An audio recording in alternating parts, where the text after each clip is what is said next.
मनुष्य के सारे संबंधों का आधार है अपेक्षा। पति कैसा हो जो मेरा जीवन सुख और सुविधा से भर दे। पत्नी कैसी हो जो सदैव मेरे प्रति समर्पित रहे। संतान कैसी हो जो मेरी सेवा करे, मेरा आदेश माने।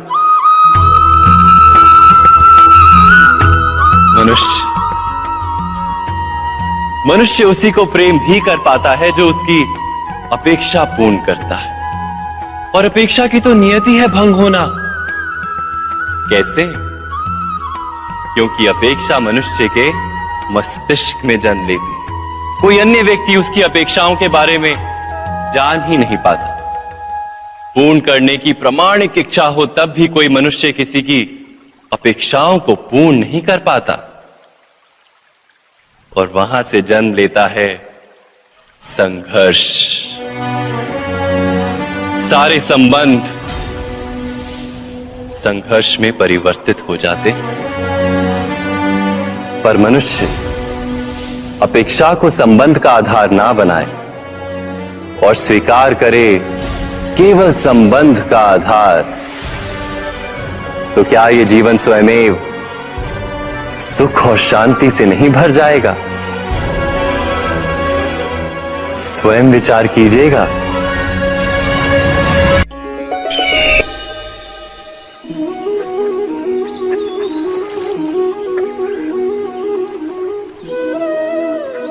समय के आरंभ से ही मनुष्य को एक प्रश्न सदा पीड़ा देता है कि वो अपने संबंधों में अधिकतम सुख और कम से कम दुख किस प्रकार प्राप्त कर सकता है। क्या आपके सारे संबंधों ने आपको संपूर्ण संतोष दिया है? विचार कीजिए। हमारा जीवन संबंधों पर आधारित है। हमारी सुरक्षा संबंधों पर आधारित है। इसी कारण हमारे जीवन के सारे सुखों का आधार भी संबंध है। किंतु फिर भी हमें संबंधों में ही अधिकतर दुख क्यों प्राप्त होते हैं? सदा ही संघर्ष भी संबंधों से ही उत्पन्न क्यों हो जाते हैं? कभी विचार किया है? जब कोई व्यक्ति किसी अन्य व्यक्ति के विचार अथवा कार्य को स्वीकार नहीं करता, उसमें परिवर्तन करने का प्रयत्न करता है, तो संघर्ष जन्म लेता है। अर्थात जितना अधिक अस्वीकार उतना ही अधिक संघर्ष, और जितना अधिक स्वीकार उतना ही अधिक सुख। क्या ये वास्तविकता नहीं? यदि मनुष्य स्वयं अपनी अपेक्षाओं पर अंकुश रखे, अपने विचारों को परखे, किसी अन्य व्यक्ति में परिवर्तन करने का प्रयत्न ना कर स्वयं अपने भीतर परिवर्तन करने का प्रयास करे, तो क्या संबंधों में संतोष प्राप्त करना इतना कठिन? अर्थात क्या स्वीकार ही संबंध का वास्तविक अर्थ नहीं? स्वयं विचार कीजिए।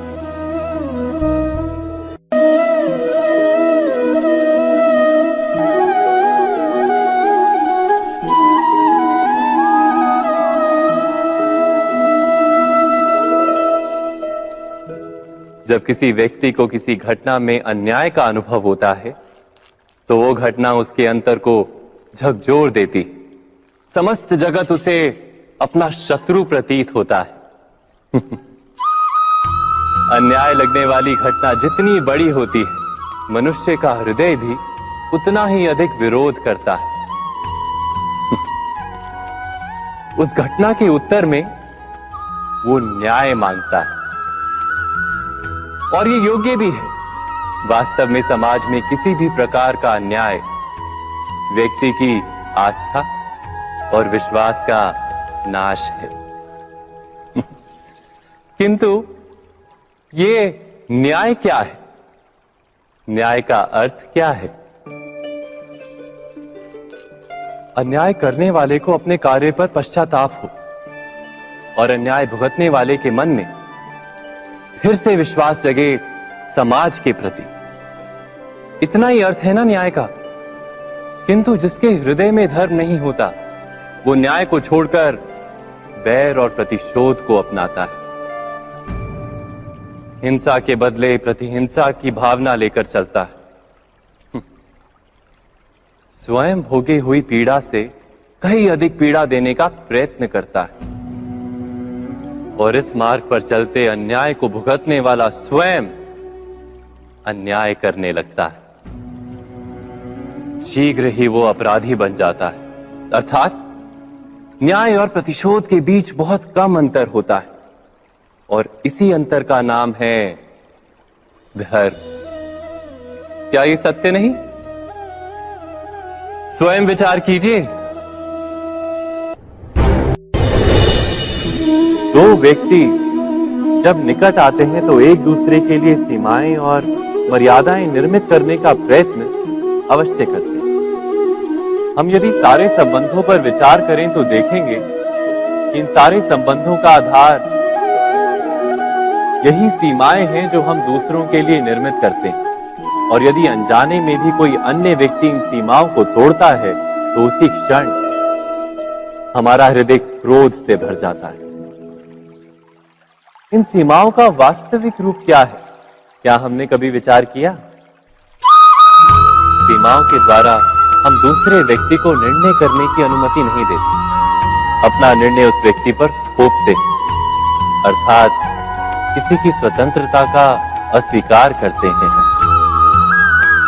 और जब स्वतंत्रता का अस्वीकार किया जाता है तो उसका हृदय दुख से भर जाता है और जब वो सीमाओं को तोड़ता है तो हमारा हृदय क्रोध से भर जाता है। क्या ऐसा नहीं होता?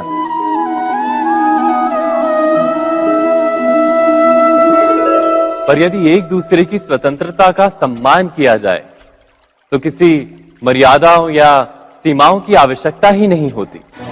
अर्थात जिस प्रकार स्वीकार किसी संबंध का देह है, क्या वैसे ही स्वतंत्रता किसी संबंध की आत्मा नहीं? स्वयं विचार की।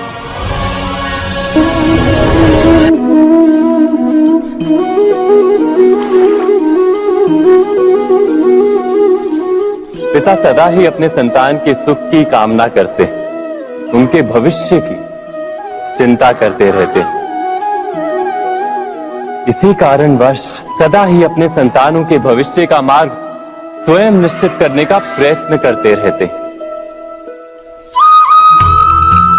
जिस मार्ग पर पिता स्वयं चला है, जिस मार्ग के कंकर पत्थर को स्वयं देखा है, मार्ग की छाया, मार्ग की धूप को स्वयं जाना है, उसी मार्ग पर उसका पुत्र भी चले, यही इच्छा रहती है हर पिता की। निसंदेह उत्तम भावना है ये, किंतु 3 प्रश्नों के ऊपर विचार करना हम भूल ही जाते हैं। कौन से प्रश्न? प्रथम प्रश्न, क्या समय के साथ प्रत्येक मार्ग बदल नहीं जाते? क्या समय सदा ही नई चुनौतियों को लेकर नहीं आता? तो फिर बीते हुए समय के अनुभव नई पीढ़ी को किस प्रकार लाभ दे सकते हैं? दूसरा प्रश्न, क्या प्रत्येक संतान अपने माता पिता की छवि होता है? हाँ, संतानों को संस्कार तो अवश्य माता पिता देते हैं, किंतु भीतर की क्षमता तो ईश्वर देते हैं। तो जिस मार्ग पर पिता को सफलता मिली है, विश्वास है कि उसी मार्ग पर उसकी संतानों को भी सफलता और सुख प्राप्त होगा। तीसरा प्रश्न, क्या जीवन के संघर्ष और चुनौतियां लाभकारी नहीं होती? क्या प्रत्येक नया प्रश्न एक नए उत्तर का द्वार नहीं खोलता? तो फिर संतानों को नए नए प्रश्नों, संघर्षों और चुनौतियों से दूर रखना, ये उनके लिए लाभ करना कहलाएगा या हानि पहुंचाना?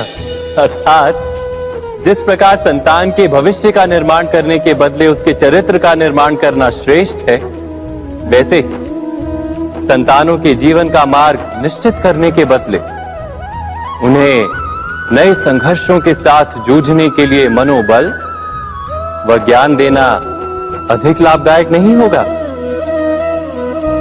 स्वयं विचार कीजिए। सबके जीवन में ऐसा प्रसंग अवश्य आता है कि सत्य कहने का निश्चय होता है हृदय में, किंतु मुख से सत्य निकल नहीं पाते। कोई भय मन को घेर लेता है। किसी घटना अथवा प्रसंग के बारे में बात करना या फिर स्वयं से कोई भूल हो जाए उसके बारे में कुछ बोलना, क्या ये सत्य है? नहीं, ये तो केवल तथ्य है। अर्थात जैसा हुआ था वैसा केवल बोल देना सामान्य सी बात है। किंतु कभी कभी उस तथ्य को बोलते हुए भी भय लगता है। कदाचित किसी दूसरे की भावनाओं का विचार आता है मन, दूसरे को दुख होगा ये भय भी शब्दों को रोकता है। तो ये सत्य क्या है? क्या हमने कभी विचार किया है? जब भय रहते हुए भी कोई तथ्य बोलता है तो वो सत्य कहलाता है। वास्तव में सत्य कुछ और नहीं, केवल निर्भयता का दूसरा नाम है। और निर्भय होने का कोई समय नहीं होता, क्योंकि निर्भयता आत्मा का स्वभाव है। अर्थात क्या प्रत्येक क्षण सत्य बोलने का क्षण नहीं होता?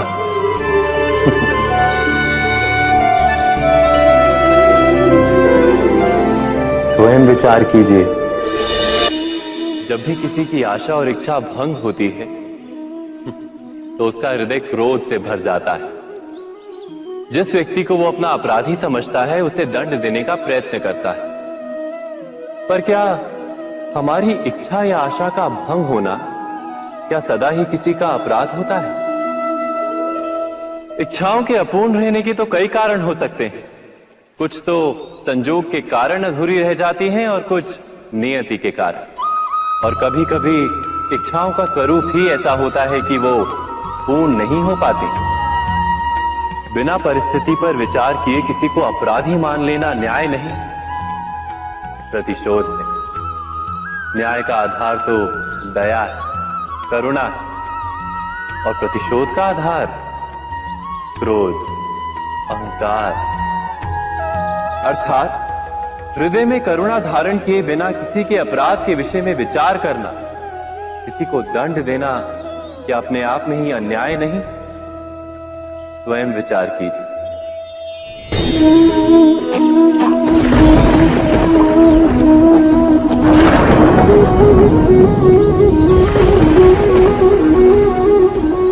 सपनों और पूर्वाभासों के आधार पर हम भविष्य के सुख दुख की कल्पना करते हैं।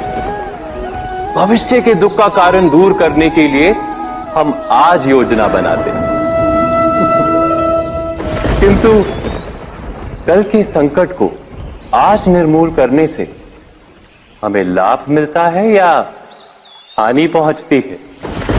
ये प्रश्न हम कभी नहीं करते। सत्य तो ये है कि संकट और उसका निवारण साथ जनते, व्यक्ति के लिए भी और सृष्टि के लिए भी। नहीं, आप अपने भूतकाल का स्मरण कीजिए, इतिहास को देखिए। आप तुरंत ही ये जान पाएंगे कि जब जब संकट आता है तब तब उसका निवारण करने वाली शक्ति भी जन्म लेती है। यही तो जगत का चलन है। वस्तुतः संकट ही शक्ति के जन्म का कारण है। प्रत्येक व्यक्ति जब संकट से निकलता है तो एक पद आगे बढ़ा होता है, अधिक चमकता है, आत्मविश्वास से अधिक भरा होता है, न केवल अपने लिए अपितु विश्व के लिए भी। क्या ये सत्य नहीं? वास्तव में संकट का जन्म है एक अवसर का जन्म, अपने आप को बदलने का, अपने विचारों को ऊंचाई पर करने का अवसर, अपनी आत्मा को बलवान और ज्ञान मंडित बनाने का अवसर। जो ये कर पाता है उसे कोई संकट नहीं होता, किंतु जो ये नहीं कर पाता वो तो स्वयं एक संकट है विश्व के लिए। विचार कीजिए।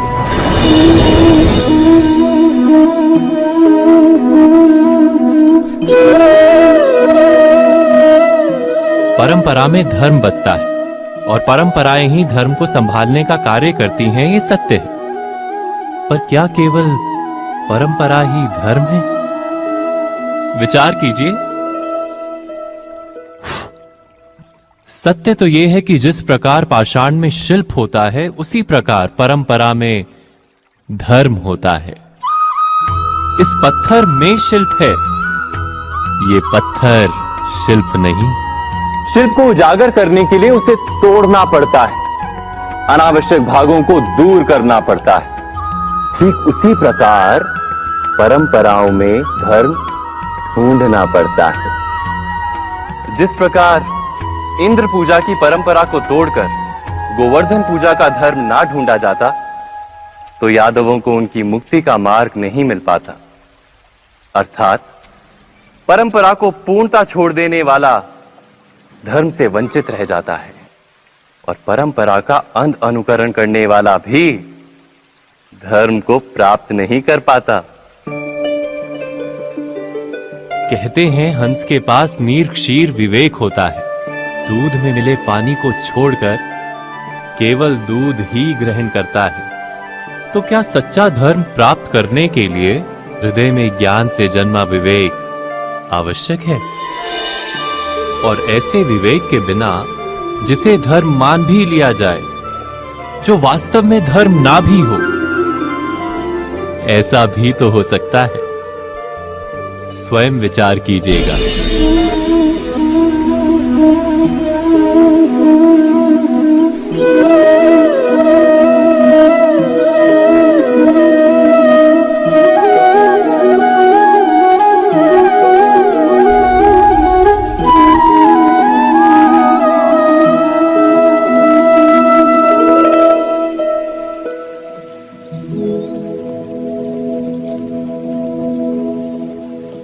भविष्य के आधार पर सब आज का निर्णय लेना चाहते हैं।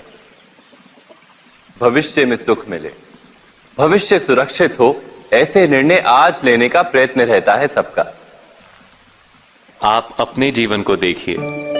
क्या आपके अधिकतर निर्णय के पीछे भविष्य का विचार नहीं होता? और हो भी क्यों ना, अपने जीवन को सरल और सुखमय बनाने का प्रयत्न करने का अधिकार सबका है। पर भविष्य तो कोई नहीं जानता, केवल कल्पना ही की जा सकती है। तो जीवन के सारे महत्वपूर्ण निर्णय कल्पनाओं के आधार पर ही करते हैं हम। क्या निर्णय करने का कोई तीसरा मार्ग हो सकता है? विचार कीजिए।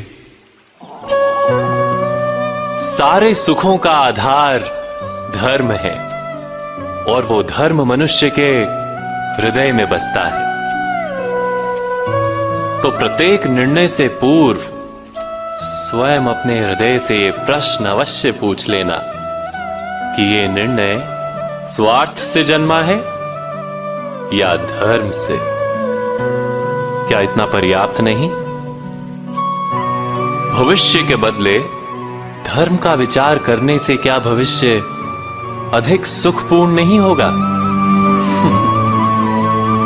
स्वयं विचार कीजिए। व्यक्ति को जब उसके अपराध का दंड मिलता है, तब कभी कभी उस न्याय को देखकर मन कचोटता है। प्रश्न उठता है हृदय में कि जब वो अपराध हुआ था, तब व्यक्ति भिन्न था। उसके पश्चात उसने इतने पश्चाताप किए, स्वयं में इतना परिवर्तन किया, फिर उसे दंड क्यों मिले? पर जहां आघात होता है, वहां प्रत्याघात भी होता है। जैसा कर्म वैसा फल। यदि किसी को प्रेम दोगे तो सुख प्राप्त होगा, यदि किसी की हत्या करोगे तो मृत्यु दंड मिलेगा। जैसा कार्य वैसा ही न्याय। तो फिर प्रायश्चित और पश्चाताप का कोई मूल्य नहीं है? अवश्य है मूल्य। प्रायश्चित और पश्चाताप मनुष्य की आत्मा को बलवान करता है। आने वाले दंड को स्वीकार करने के लिए मनुष्य को तैयार करता है। अर्थात बिना प्रायश्चित के दंड स्वीकार करने का कोई मूल्य है? स्वयं विचार कीजिए।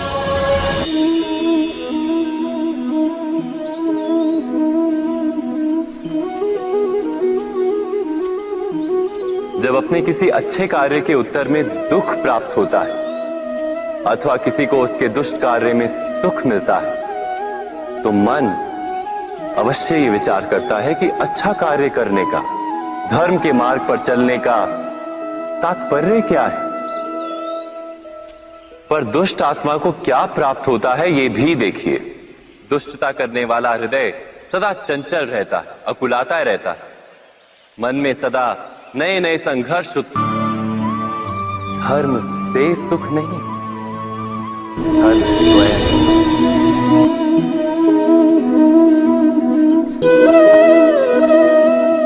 सत्ता की लालसा सबके हृदय को घेरे रहती है। प्रत्येक व्यक्ति अपना एक राष्ट्र निर्मित करने का प्रयत्न अवश्य करता है, फिर वो राष्ट्र कुरु राष्ट्र की भांति बहुत बड़ा हो या फिर अपने परिवार तक सीमित हो, वो सत्ता प्राप्त करने का प्रयास अवश्य करता है। किंतु सत्ता का वास्तविक रूप क्या है, क्या हमने कभी विचार किया है?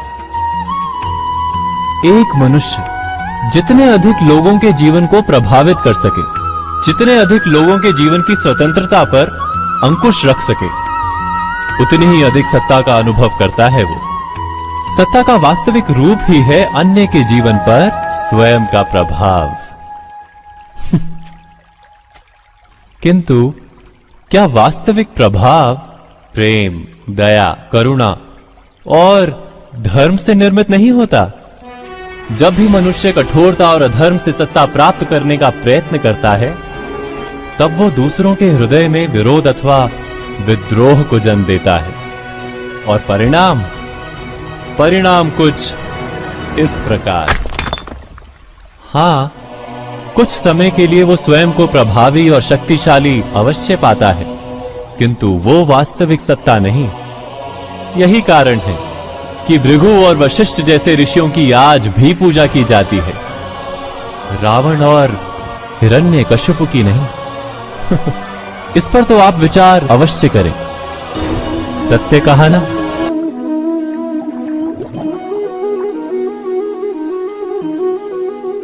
इस संसार में आने वाला प्रत्येक बालक संपूर्णतः संस्कार रहित होता है। उसके अंतर पर ना किसी अच्छे संस्कार के चिन्ह अंकित होते हैं, ना ही बुरे संस्कार के। अर्थात जन्म से बालक में ना कोई गुण होता है और ना ही कोई दोष। तो ये दोष अथवा गुण किस प्रकार प्राप्त होते हैं, क्या हमने कभी विचार किया है? जो बात माता पिता के मुख से निरंतर सुनी जाती है, वही बात उनकी संतानों के हृदय का संस्कार बनती है। जैसे किसी गांव में नदी तट तक एक पगडंडी बन जाती है केवल उस मार्ग पर बार बार चलने के कारण। अर्थात माता पिता के हृदय की इच्छाएं उनकी संतानों के हृदय का दोष अथवा गुण बनकर जन्म लेती हैं। क्या ये सत्य नहीं? पर फिर भी जब उनकी संतानों में कोई दोष दिखाई देता है, तो माता पिता आश्चर्य और दुख से भर जाते हैं। माता पिता का हृदय ये प्रश्न करता है कि उनकी संतानों में ये कुसंस्कार आए कहां से। सत्य तो यही है कि माता पिता अपनी संतानों को अनजाने में ही कुसंस्कार के बीज दे देते हैं, जो उनके संतानों की हृदय भूमि पर कुसंस्कार का वृक्ष बनकर उगता है।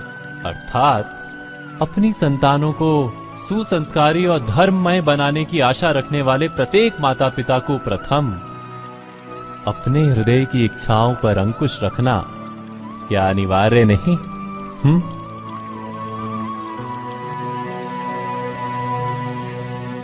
प्रत्येक माता पिता इस पर विचार अवश्य कीजिएगा।